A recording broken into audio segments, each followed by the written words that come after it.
Hello, my friends. Welcome to the Life Shift podcast. I am here with Sean, and Sean is part of a group of people that I am having the pleasure of having these conversations with. So thank you for being here, Sean. Thank you for having me, and I'm excited to know that you've been in communication with my people. I have spoken to Nisha and I've spoken to Amanda so far. I think there's one more person, and I'm not quite sure who, because this is like this double-edged sword of having this podcast and people being interested in being on it. I have so many people booked that I don't really know who's coming up next, which is kind of exciting, but also like I feel bad, but maybe I shouldn't. Well, whoever it is going to be a powerful and informative conversation. I assure you that. I work with some pretty dynamic people who are all purpose driven and working to bring about transformational change in this country and leading from a space of empathy. So I'm sure that's going to be a powerful conversation, whoever that may be. Well, I know that yours will be. And like we talked about before we started recording, I don't do a lot of research. I simply ask the guests for a simple 1 to 2 sentence to kind of give me framework as far as, like if I'm walking in, what am I walking into in this conversation? But I truly want these conversations to unfold as if we were sitting at a coffee shop and just you were telling me your story and I was asking you questions. I think there's a lot of people, maybe it's getting a little bit better in 2023, but I think there's a lot of people that are afraid to ask questions. They're afraid to find out reasons why, because for so long we were all very performative. And, I love to have these conversations unfold in the way they do. And one of my main goals, just so you know, going into this is I want people that are listening, I want someone out there that might be going through something similar or have someone that they know going through something similar and they feel like they're the only person that's ever experienced this, can hear from someone like you or someone like your cohorts or just anyone that's been on this show and feel a little less alone in their circumstance and maybe feel inspired to move forward. Absolutely. I think it's very important that people hear other folks' stories because, and I read this a while ago that spoke about how our lives are so short upon this earth, and it's very important that we read autobiographies and biographies of those who have come before us, as well as our contemporaries. And I'm someone who truly believe in that because I've learned a great deal through my communications with various folks all across this country. I've learned a great deal from them. I've been inspired by them. I've changed the way that I see and do things as a result of my communications with them. So I think these type of conversations are very, very important because it contributes to another individual's well-being. It contributes to their humanity. And the more conversations we have with one another where we're learning from one another's experiences and backgrounds, that allows us to move about the earth a little bit more empathetically. I agree. I think it also helps us avoid, I think sometimes we get trapped, and maybe I'm speaking for myself, we get trapped in these assumptions about people because we know just a sentence about their story, right? And I think through conditioning and our upbringing and the world that we've lived in, we make assumptions. But if we break down these walls and we have these conversations and we learn about other people, like you said, it allows us to develop a little bit more empathy and understand and like, oh, we're not that different. We do have a lot more in common than I thought we did. And so I'm finding that just so rewarding in this journey. And I love talking to the people that work at your organization, dream.org. I think it's, the things that you guys are doing, you're doing exactly that, but you're actually affecting like legal changes and you're Mm-hmm. affecting, you're affecting people's individual lives as well as the community, whether that's, national or regional. So maybe you can just tell us a little bit about what you do now without giving away too much, and then kind of paint the picture of what your life was like leading up to this pivotal moment and this life shift that we're going to talk about. Absolutely. So here at dream.org, I have the privilege and honor of being the organizing director, which entails me building relationships. In order for us to do the work that we do, relationships have to be built.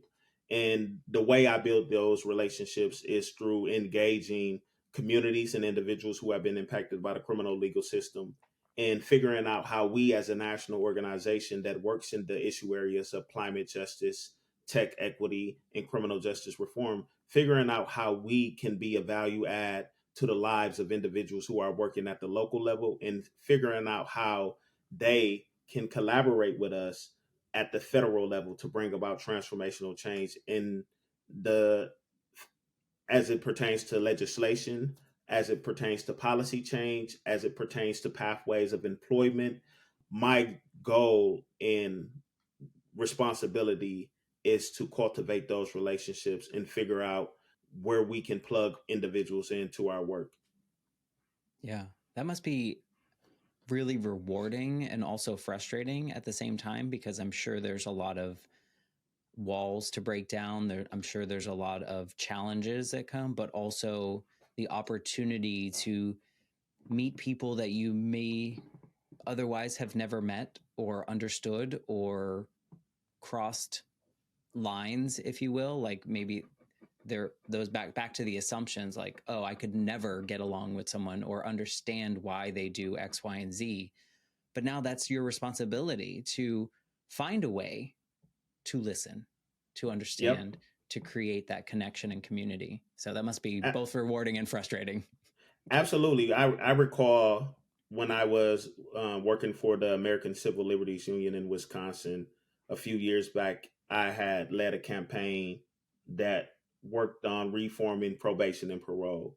And one of our strategies or tactics that we employed was doing a statewide tour, an informational tour, where we were going to go into the rural parts of Wisconsin and have conversations with the folks there, educating them on what probation and parole was doing, not only to southeastern Wisconsin, which is heavily concentrated with Black and Brown people, but how probation and parole was affecting the communities in rural parts of Wisconsin, showing them that we're not much different from one another. You're impacted the same way that we're impacted. However, the news media sensationalizes southeastern Wisconsin because that is what gets them the viewers. That's what gets them the reshares.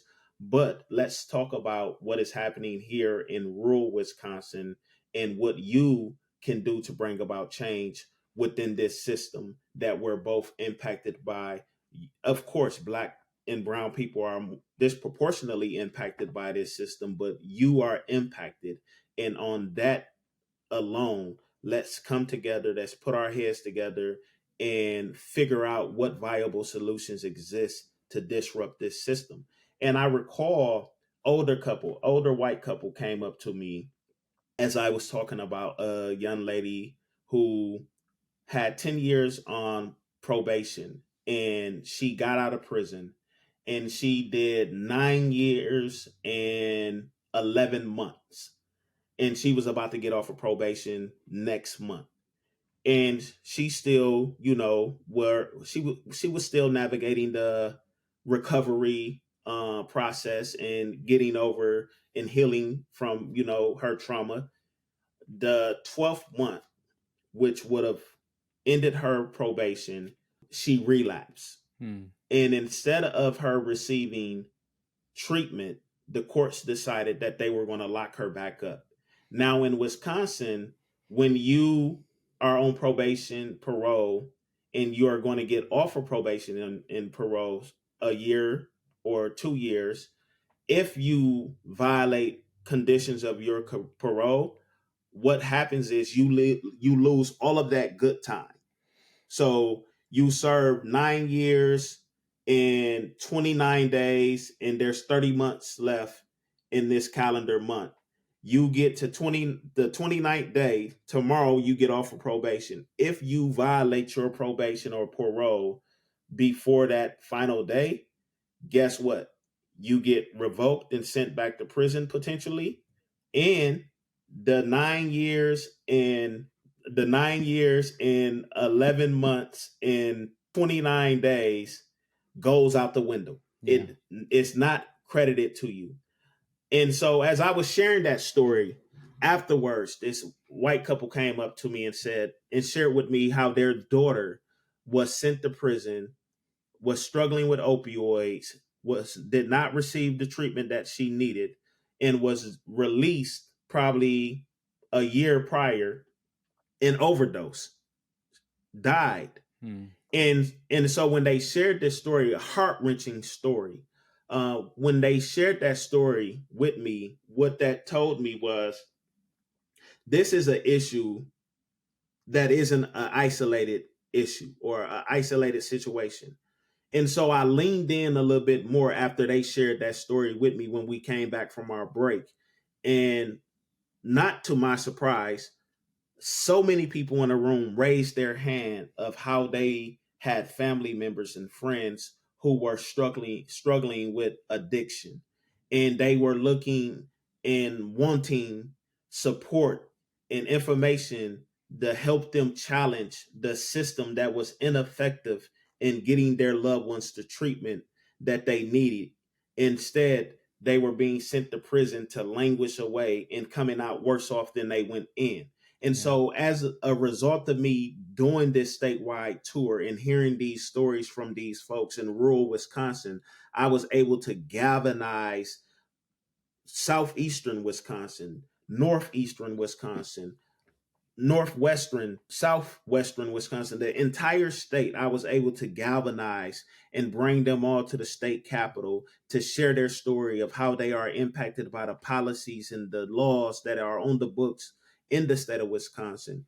And I was able to do that by listening Hmm. and having a conversation with everyday Americans who are impacted by these issues. But you would never know if you don't ask the question. You will never know if you don't shut up and listen.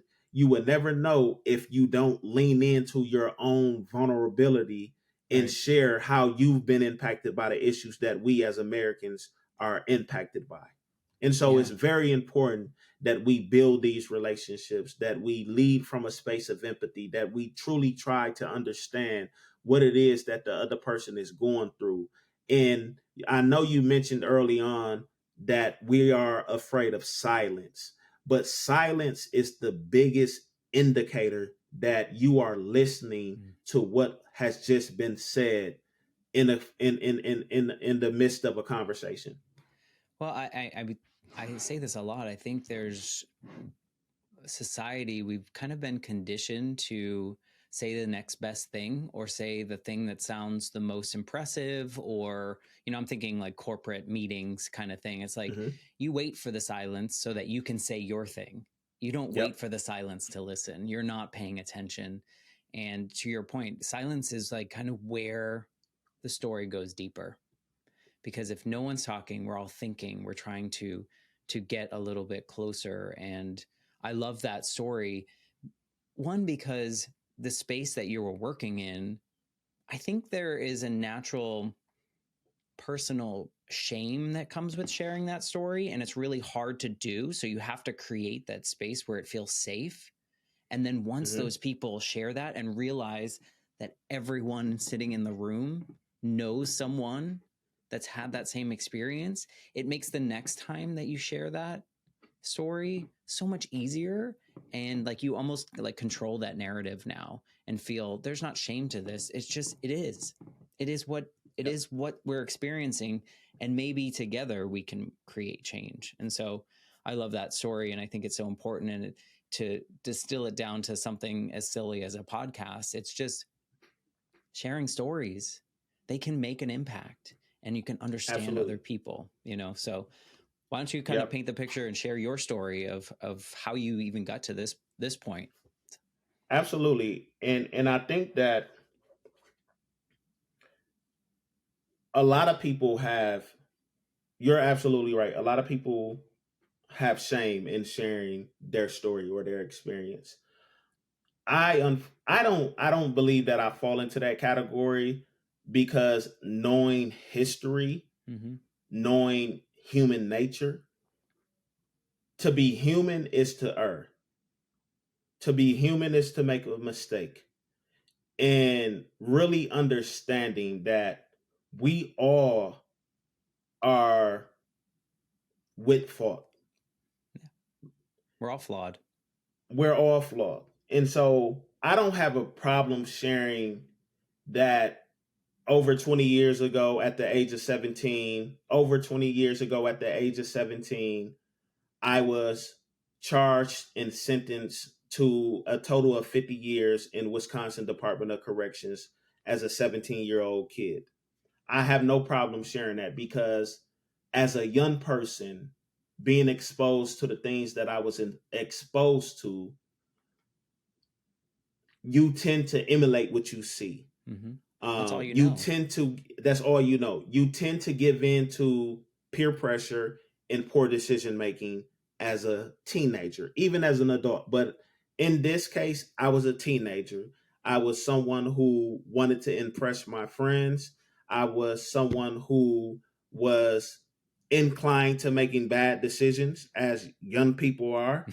But on top of that, I violated the sense of security of another human being, in which I take full responsibility for and have begun to do the healing, the atoning, and currently in a space of redemption, so to speak, as a result of my poor decision making coupled with peer pressure over 20 something years ago. A lot of people will say, why should we listen to your story? Or why should we care about what it is that you have to say? And I would say to those naysayers that, yes, I violated the law. I committed a crime. I made a bad decision.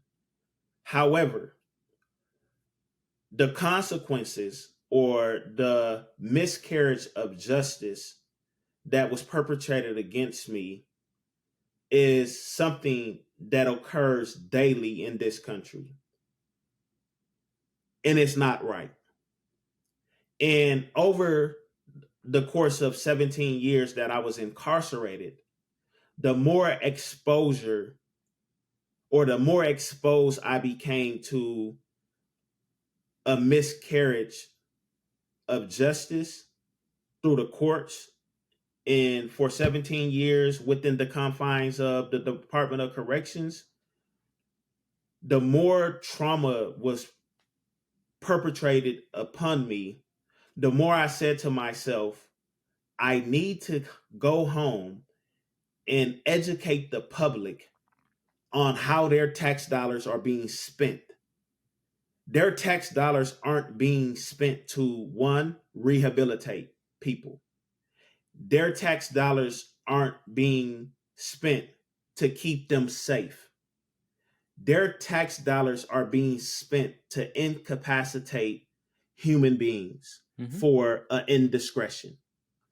And that is not justice. What is justice is creating a pathway where the perpetrator can repair and restore the harm that they perpetrated, and the victim being able to tap into a pathway of healing from the harm that was perpetrated upon them. And when that happens, you prevent hurt people hurting people. When that happens, you prevent this individual who have committed this offense from becoming angrier, more resentful, more vengeful. You prevent them from coming out of a environment looking to cause more harm. You create a situation where individuals come home looking to disrupt this type of behavior that is happening all around us and being a value add to the progressive development of society. Yeah. But because that isn't happening, we have a cycle of violence that continues to happen in this country through our criminal legal system because they're looking upon human beings as being disposable. And that's just not right.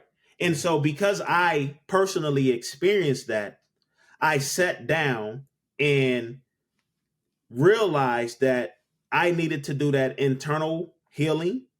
I needed to educate myself so that I can be better suited to stand in front of the masses of people and say, hey, I know that you are being told this, but as someone who has gone through the fire and have come out no longer base metal, but pure gold, I'm saying to you that this is not what is actually happening Right. within the confines of this system, but this is what's happening, and you should be upset. You should be enraged. You should be in uproar. You should join forces with me to change this system for the better so that it can begin to produce individuals that are going to be a value add to society overall. And that was a long-winded way of explaining basically that I went to prison, changed my life, and now I am doing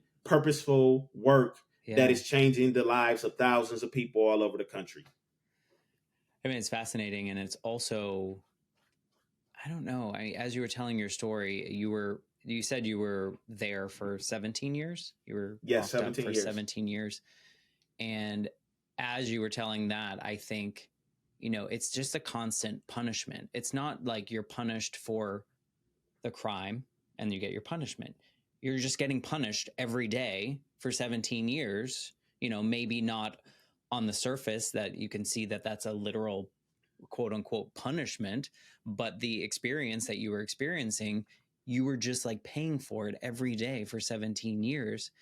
And part of me as I listen is I'm like, how does one become you and not so angry and so disenfranchised and so thrown away? And so, like, I feel like because of the system, and I know you're trying to change this, like, I feel like most people would just be like pissed. Like, you'd just be so mad that, like, look, I understand that I did something wrong. I broke the law. I'm sorry. I made a bad decision. It was one decision that I made, though. And now you're making 1,000 decisions through this time to punish me for it.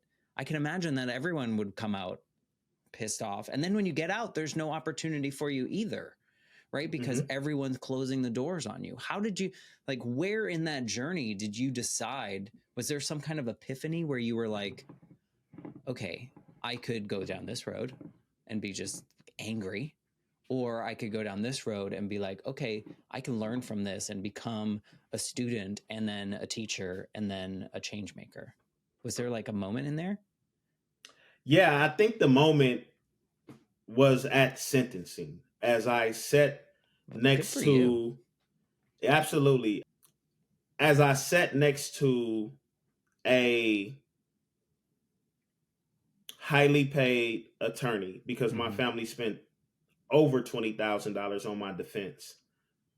As I sat next to my attorney and I heard the judge just throw out all types of numbers, I didn't even understand what was being said to me. All I heard was, Sean Wilson, you will be able to contribute to our society in your mid 30s.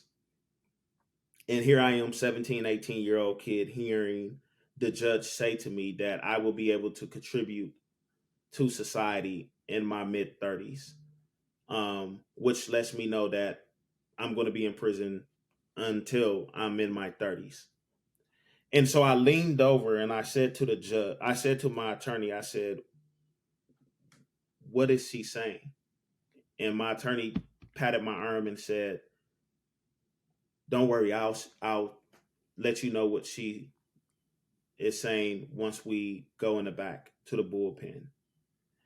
And I sat back, and the thought that came to me was, they are going to hate that they gave me this much time to think. And at the time, I didn't know how much time I had. I just knew I had some time because she said, you're mid 30s. Right. And so in that moment, the epiphany was they're going to hate that they gave me this much time to think. And I didn't know what that meant at the time. Because it could All have I gone knew either was way. it could have gone Yeah. either way. And so I knew instantly from my arrival at county jail to my arrival at the prison that this was not my life, that this could not possibly be my life. Right. I had so many hopes, dreams, aspirations. My family had so many hopes, dreams, and aspirations for me. And I just knew that this was not supposed to be my life. However, I was someone that was very highly intelligent, a student of history. Even before I picked up a book in prison, I always was a reader. And I knew what history said about men, women, and children who experienced great trials and tribulations. They always came out on the other side greater than they were before they went in to this trial. And so when I got to prison,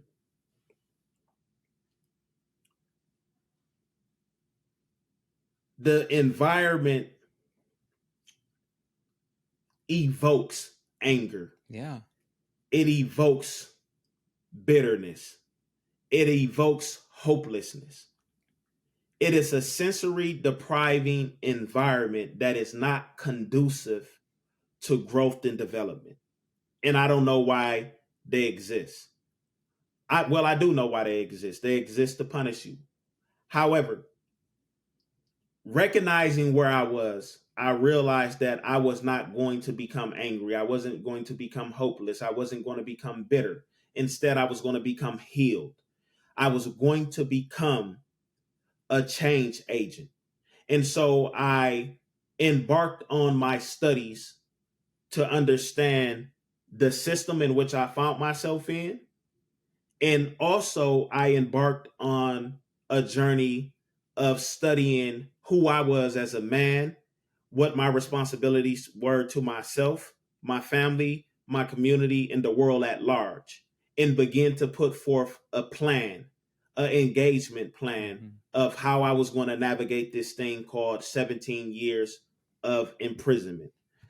And I read everything that I can possibly get my hand on. I had conversations with so many individuals in prison. I built relationships with individuals who would never see the light of day, and they imparted great wisdom into me, which allowed me to steer clear of the noise and the nonsense that was all around me.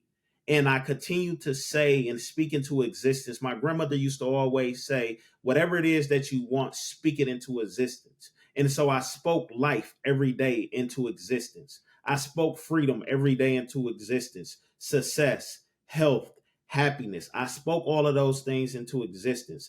I lived my life for 17 years in prison as if I was already out in the free world. I got out of prison before I got out of prison. And what I mean by that is I got out mentally before I got out physically. And so when I finally got to my release date, I hit the ground running and was able to navigate society and everything that society throws at you in denying you employment, denying you housing. I was able to navigate all of those things, pretty easily. And I was able to do so because I prepared for it. Yeah. And I was able to do so because I had strong family support. 2 weeks prior to me coming home from a 17-year prison bit, my grandmother, the woman who raised me, died.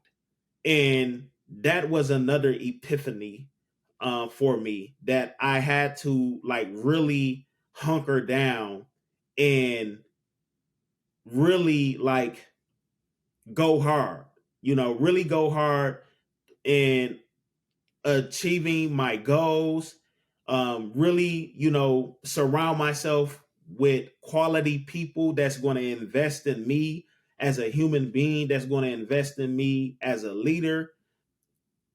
And that's the reason why, I'm the man that I am today, is because I prepared for it for a total of 17 years. And I often say that the criminal justice system is really screwed up because you had a judge who looked at me as a 17-year-old kid and decided that she was going to give me, in a confined space, the same amount of time that I walked upon the earth. I've only been alive for 17 years.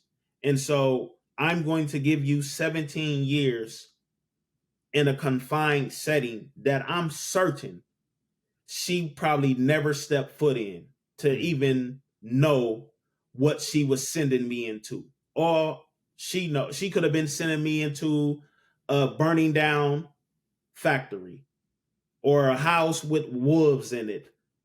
She didn't even know, but she She was looked checking the upon me. boxes. She was just checking the boxes. And because I was a young black boy, I was disposable. Because I didn't look like her, I was disposable. Yeah. Maybe if I looked like her and she could have, Empathized. empathized and considered me as her son, her brother, her nephew, maybe she wouldn't have gave me a total of 17 years in prison.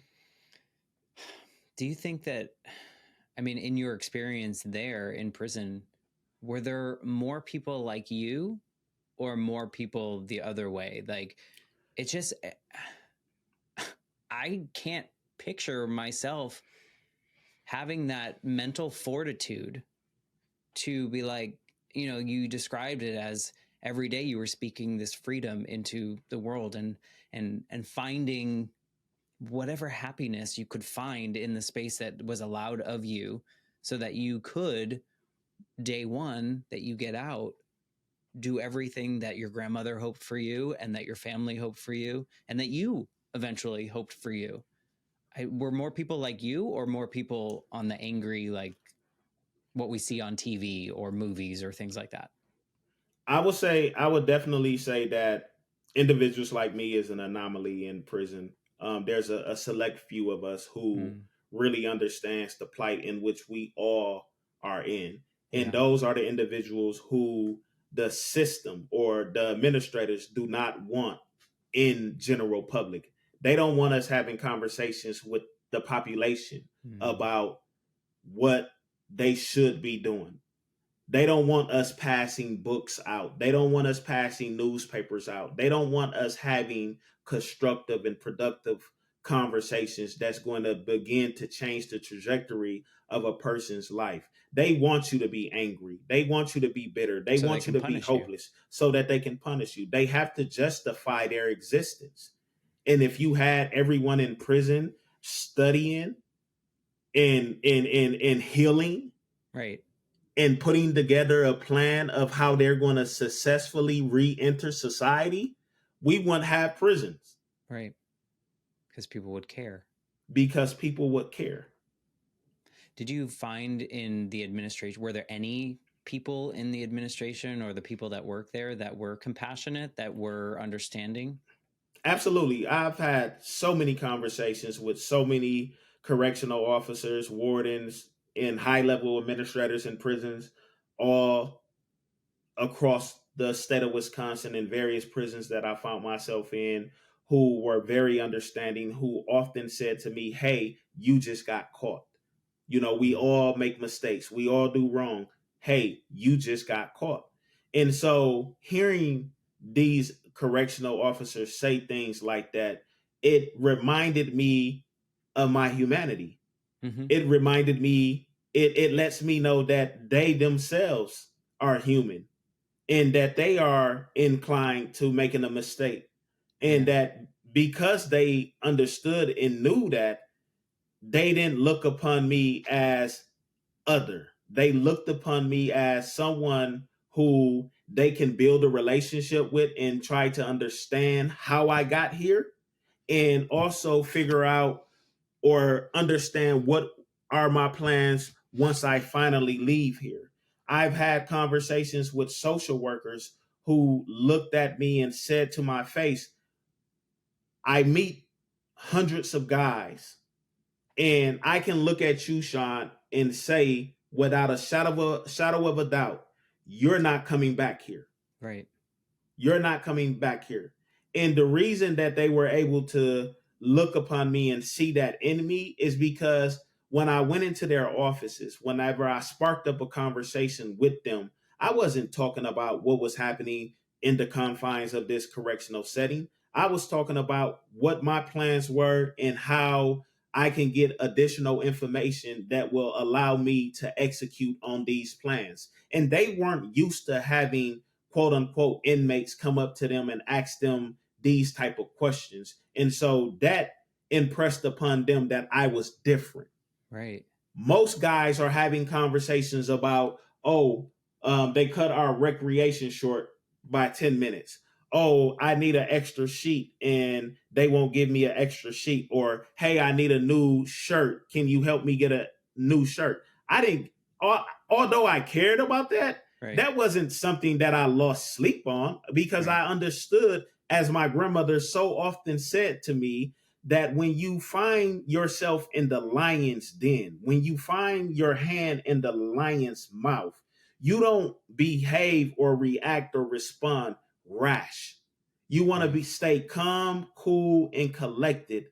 Gather yourself, figure out how you're going to get out the situation that you find yourself in the most safest way possible, where you're not going to lose any limbs or life. Mm-hmm. And so I realized that my imprisonment, I was in the lion's den. And so I asked myself and I said to myself, how are you going to navigate this lion's den while maintaining your one, sanity, two, your life, and then three, your authenticity? Mm-hmm.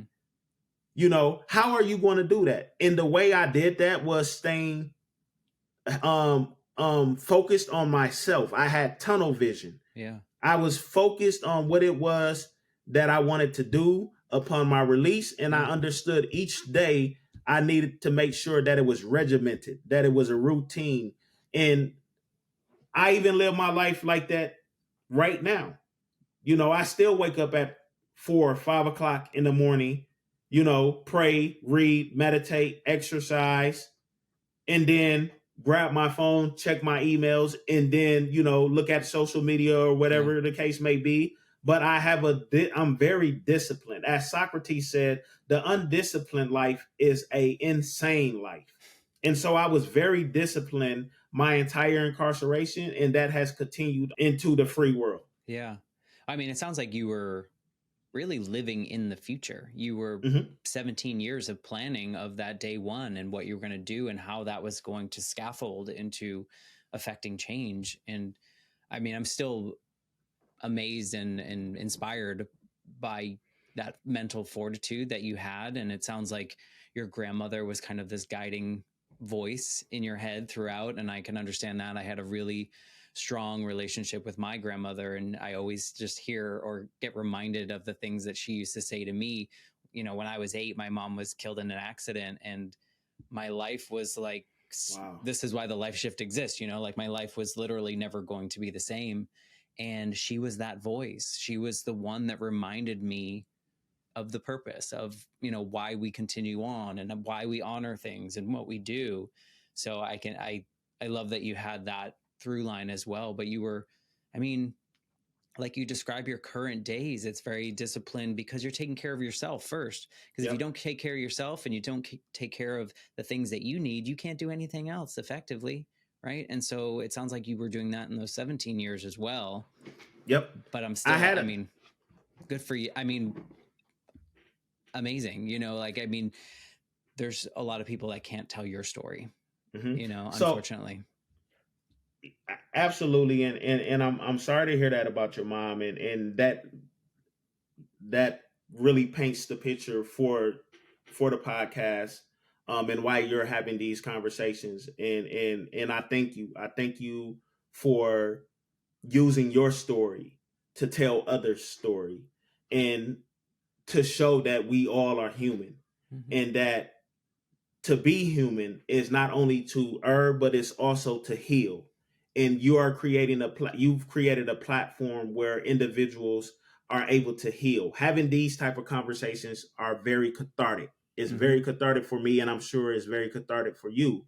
And I met a guy in prison by the name of Rudy Bankston, and he had a life sentence, the letter L. He would never see the light of day.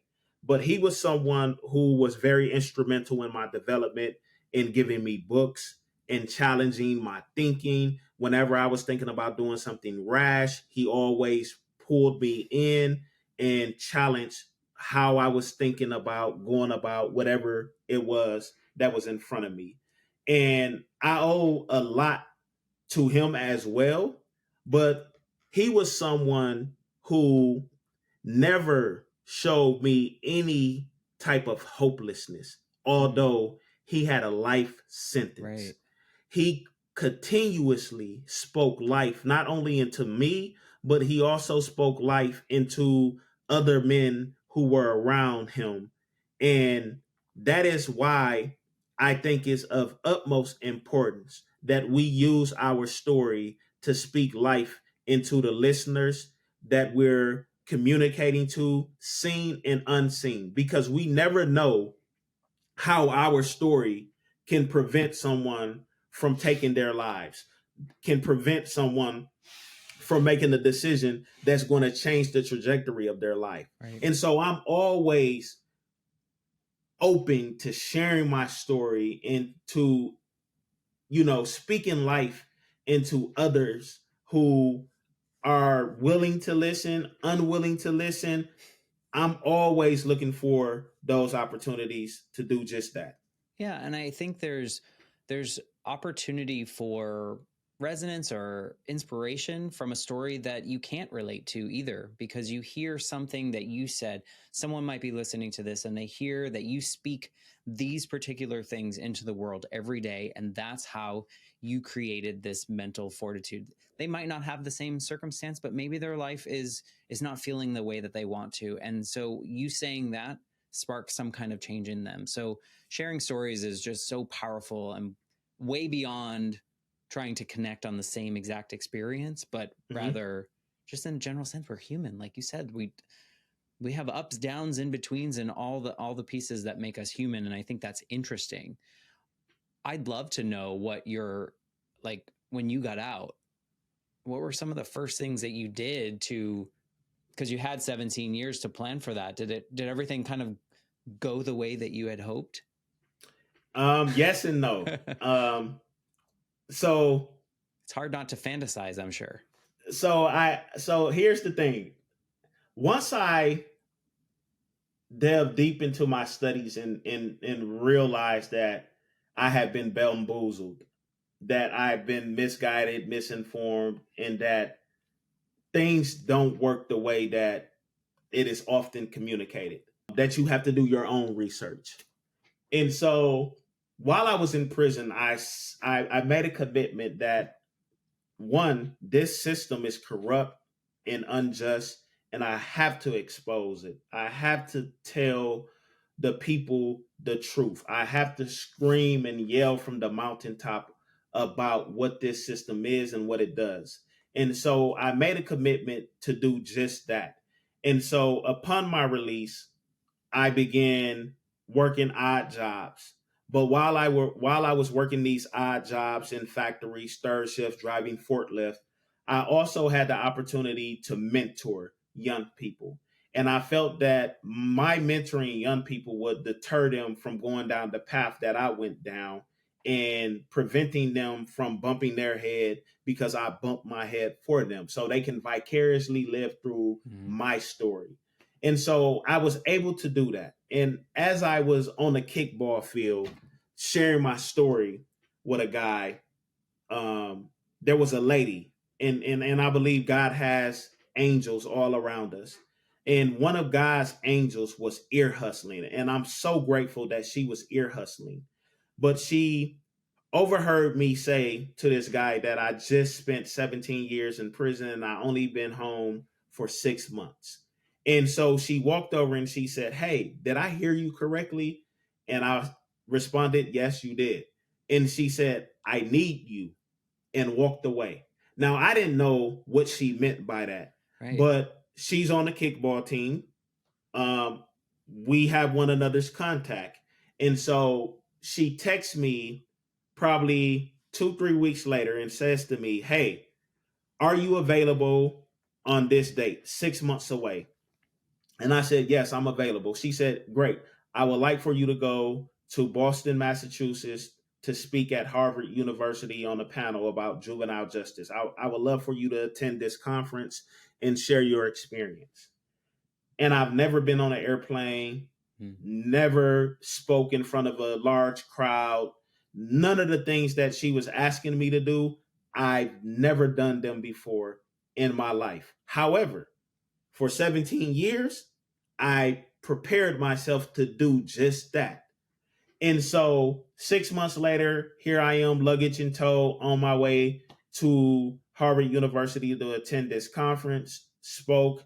And the more I spoke about juvenile justice and justice in general, the more so many people, Harvard professors and individuals that had so many letters behind their name, agreed with me and affirmed everything that I was saying, which got rid of the imposter syndrome that I was suffering from, because I was like, surely I can't say anything that these people already don't know.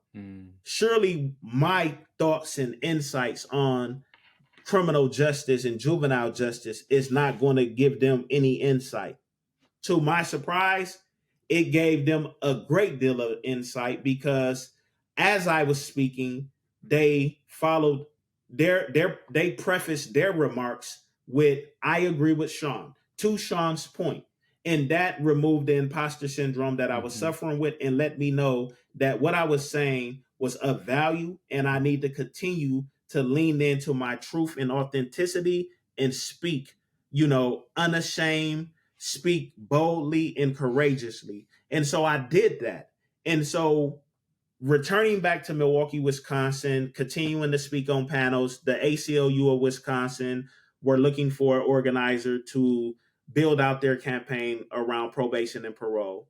I avoided the position for quite some time, but the executive director, he was adamant in getting me to, at the very least, go through the interview process, because in his words, I have a powerful story, I am a dynamic leader, and he would love for me to work for the organization. So I applied for the position. There were 97 applicants for the position that I applied for. By the grace of God, I got the position. And I wouldn't say the rest is history in this case, but what I would say is that is the beginning of my journey of impacting change at the state level and now at the national level. My current supervisor, I met him 5, 6 years ago when we both worked at the ACLU.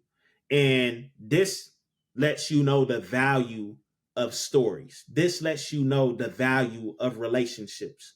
Here I am at the ACLU after he has long gone and pursuing other career goals that he had for himself. I receive a call saying, "Hey, I have a position coming open. I think you would be great in this role. Would you mind submitting your resume and your cover letter?" I was out of town at the time, and I was unhappy at the ACLU. And I came back, applied for the position, went through the interview process, and here I am now working at the national level for this national nonprofit who has a dream. And our dream at this nonprofit is that we believe and dream of a world beyond mass incarceration, poverty, and pollution. The issues in which we work on, everyone on our staff is either directly impacted by these issues or proximate to these issues, because we believe in order to really offer viable solutions and effectuate change, we have to be proximate. We have to be proximate to the people who experience this 24/7, 365. And many of the people on our staff experience the issues in which we work on 24/7, 365, and the ideas and the solutions that they put forth is what allows us to be effective. It's what allows us to show up in space authentically. It is what allows individuals all over this country to collaborate with us Right. on our campaigns and on our initiatives that we're working on locally as well as nationally. And so I'm excited to be at this organization because we have three values: soul, servant leadership, and solution oriented. We come to this work with our entire soul. We come to this work with servant leadership, leading as servants, understanding that we're thinking and working in the best interest of our people. And more importantly, we come in with solutions, solutions, solutions. Because as a society, we're more prone to talk about what the problems are, in opposed to what viable solutions exist that's going to move us forward as a country, Yeah. as a society, as humanity. We all want the same thing. And the sooner we understand that, the better off we will be. But we are an organization that is committed to inviting and including everyone at this table that is focused on solutions to the problems and the issues that we face.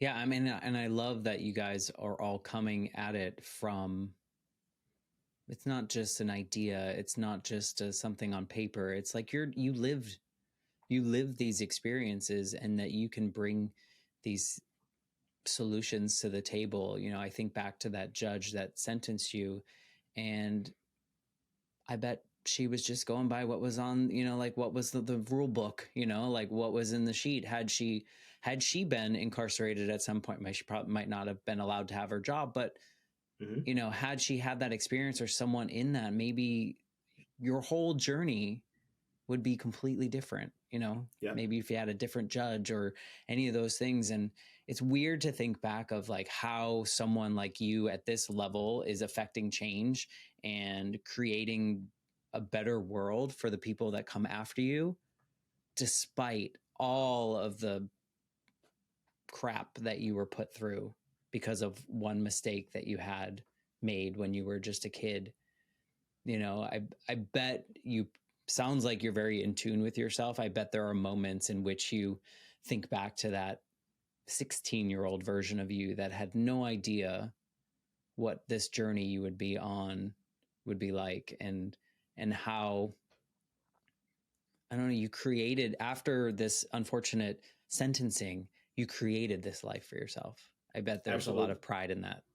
It is. It is, and it is the reason why, as an organization and even as an individual, we're committed to investing in the leadership, in the development of leaders and individuals all across this country. It's the reason why we have one of the leading cohort trainings where we take directly impacted individuals, whether they are directly impacted by the criminal legal system, having served time in prison, or whether they have a family member or a friend who is currently incarcerated, or they may even be victims of crime.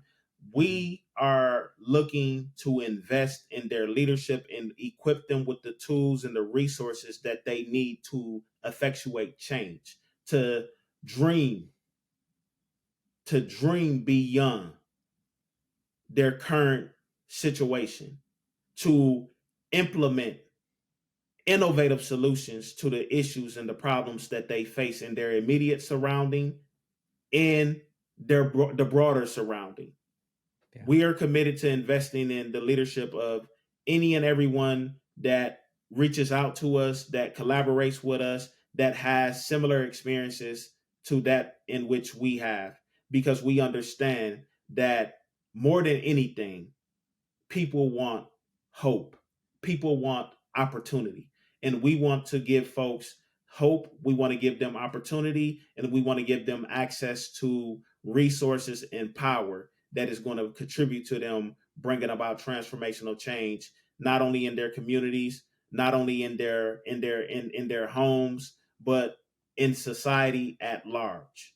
We want transformational relationships built.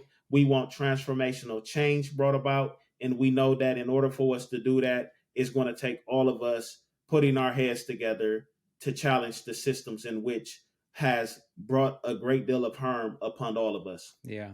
No, you guys are doing it. I'm super impressed. I had the opportunity to talk to 3 of you now that work there, and the things that you guys bring to the table, and the hopes and dreams that you have for the change that you will make in the future, I think is so admirable and inspirational. I kind of like to wrap up these conversations wondering if you could go back to that 17-year-old version of you, and you can choose whether it was before the crime or after the crime. Is there anything that this version of you, knowing what you know now and the experiences that you had, is there anything that you would want to say to him?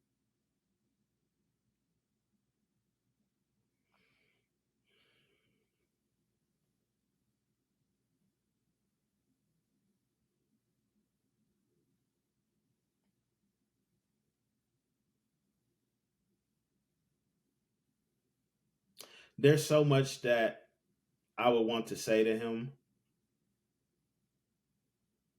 but what I want to say to him more than anything is to be yourself. And the reason that I will say be yourself is because the reason why society is the way that it is because you have everyone engaging in performative behavior only because they want to be perceived a certain way. Mm-hmm. Everything that we do in society is for the applause, the acknowledgement, and acceptance of someone else. But if we be ourselves, be who we truly are inside, if we know who we truly are inside and we just be that person, we wouldn't be so inclined to doing things that are detrimental to our well-being or the well-being of our family, society, community, whatever. Yeah. Yeah. I mean, I think there's a lot to say in fighting that societal pressure to be liked, to be accepted, to fit in, to not feel like you're othered, to not, all those things. And I think you're right. I think there's probably not much you could do to change your journey, but people are benefiting from the misfortunes that were placed upon your life, and it's hard to say that out loud and say it with like some kind of positivity to it, but you have taken a bad circumstance and created something that a lot of people wouldn't. So thank you for sharing your story with my audience and just with the world, because who knows who will listen to it, and be inspired by what you create. If people want to learn more about you or connect with you directly, or I have the dream.org information, but if people want to connect with you, how can they do that? Learn more about you? Absolutely. Folks can connect with me via social media. They can follow me on Instagram at the fire underscore this time. They can also connect with me on LinkedIn, Sean Wilson Sr. They can also follow me on Facebook, Twitter. I'm on most of the cool. Social media platforms. But I just want to say one thing before we hop off, Matt, because I think it's very important that we understand that as humans, our life is always going to be shifting. Our life is always going to be shifting. And what's most important is, do we languish in hopelessness, or do we rise in hope to inspire others as they continue to go about life as it shifts right in front of their eyes? Mm-hmm. Yeah. I mean, it's easy for you to say. It's a lot harder to act. And I think it kind of reminds me of the thought of, you know, a lot of things.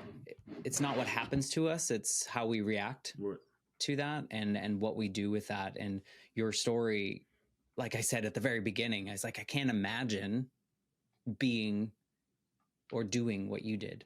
I feel like I would be that one, because everything around me was telling me this is a terrible place and this is punishment. And I would, you know, like, and so I hate to say that I would be that one, but good for you for what you're doing, what you did for your 17-year-old self all the way into your 30s.